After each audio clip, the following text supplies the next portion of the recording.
All right, time to get ahead of this rate cut news and clean up some of the BS that's already going to be out there all over your feeds. So, the Bank of Canada did cut interest rates today by a quarter, like I said months ago they would. Uh, Also, the Fed cut, which I said months ago they would.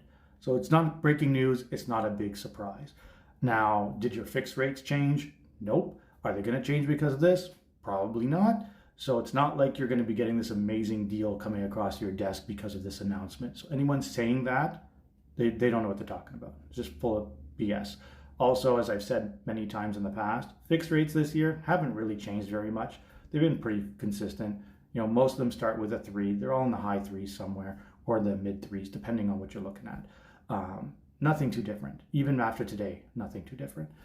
Now, what did happen is Tiff did suggest that he was done rate cutting, which he's not. Keep in mind, the Fed and Tiff, most central bankers, they never tell you the long-term plan. If we go back to when rates were really low and inflation pressures were going up, they told you to borrow more money and spend more money. Even though he knew in his head, I have to increase rates eventually, but I have to keep the economy going. So I'm going to tell you what I need you to hear to do what I want. That's how central bankers operate. So you can't really pay attention to that part.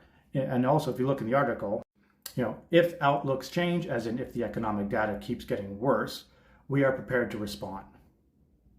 Code 4, we're getting ready to respond. Because as he knows what I know, I saw the data coming in. I knew they were going to be cutting these rates. And he has more data than I got. So there's more information there that he's got. So he's covering his bases. But he's not done yet. Now, what's really shocking about what he said is this quote here about the standard of living in Canada going down. So this is all about anybody who's promoting that because these interest rates dropped today, because the variable rate dropped, the Bank of Canada's overnight lending rate dropped, the prime rate drop is going to cause a bundle of people jumping in the housing market. No, there's a standard of living issue in Canada, which means poverty is going up, which means people aren't going to be able to afford bigger homes. And we can see that everywhere. We have record-breaking food bank usage to the point where individuals who have 2 jobs still need to go to a food bank to make ends meet by the end of the month. Okay? We have layoff announcements every week. Someone's getting laid off.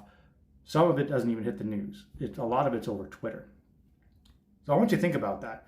If people aren't making large amounts of money, it doesn't matter that there's a rate cut. House prices aren't going to skyrocket. People aren't going to start jumping into the housing market in this economy. So think about that too. So make strategic choices with your home purchases. Don't listen to the BS and the noise.